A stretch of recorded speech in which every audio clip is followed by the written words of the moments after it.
Yeah, Rabbi, I had a question. How does Judaism define the term faith? It doesn't really. Now, Judaism meaning the Yes, the Torah doesn't Torah. really mean, the notion of emunah is not really there. It's more the idea of bitachon, of trusting, to trust that Right. God is the true God, that he wants the best for you. But it's not the same understanding that appears later on in the Gospels of moving mountains and healing the sick with what they happen to call faith.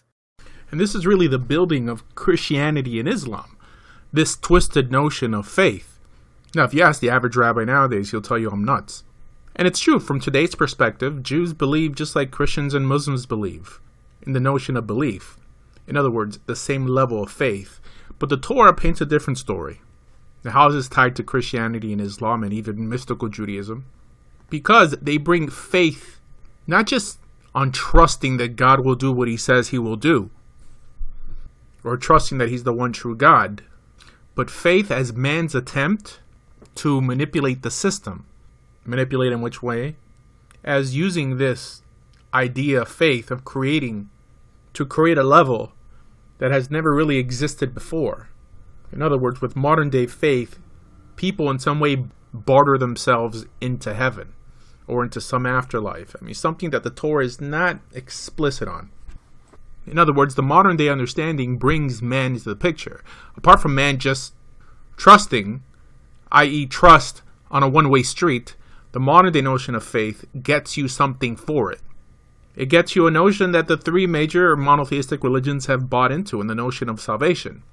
Call it paradise, olam haba, or heaven, instead of the initial message that we see in Torah, which was trusting in the statements that God made, that if you keep his commandments, the nation shall exist, the nation shall move forward, and that's it.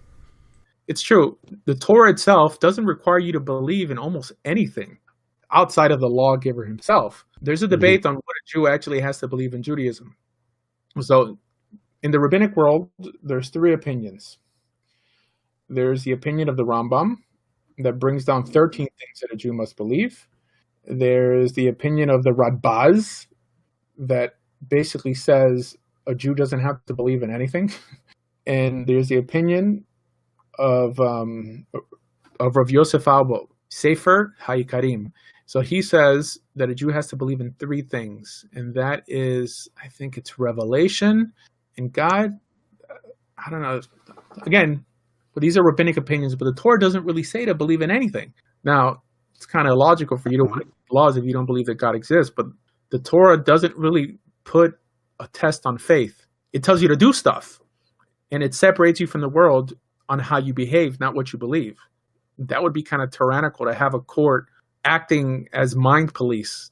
This is why this notion of sending someone to hell just because you don't happen to believe something. Well, most people don't believe things because they're not convinced of them.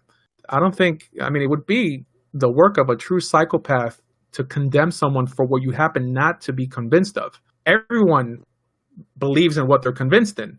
Right. So for a Christian to condemn another Christian and say, oh, well, you don't believe that JC is God, thus you are going to be condemned to hell because of that belief. Well, perhaps you're not convinced of that belief. You're using the same senses that God gave you. So this is why Judaism, at least the Torah itself, doesn't play that game. Modern day Judaism has adopted the 13 principles of the Rambam on what a Jew must believe. This is modern day Judaism. The 13 principles of the Rambam is not halakha. It's the Rambam's opinion. I mean, the Rambam wasn't on the Sanhedrin. The Rambam lived 1135, 1205 of the Common Era. It wasn't necessarily just his opinion. He brought down a lot of the statements that appear in the Pirkei Avot, many other opinions in the Talmud. That's where we get the 13 principles of faith. But there's many rabbis who warred against those ideas or those actual principles that the Rambam brought down. There's a book called The Limits of Orthodox Theology by Mark Shapiro. It's written on this same issue of the rabbis who disagreed with the Rambam's 13 principles of faith. Oh, okay. Thank you. No problem.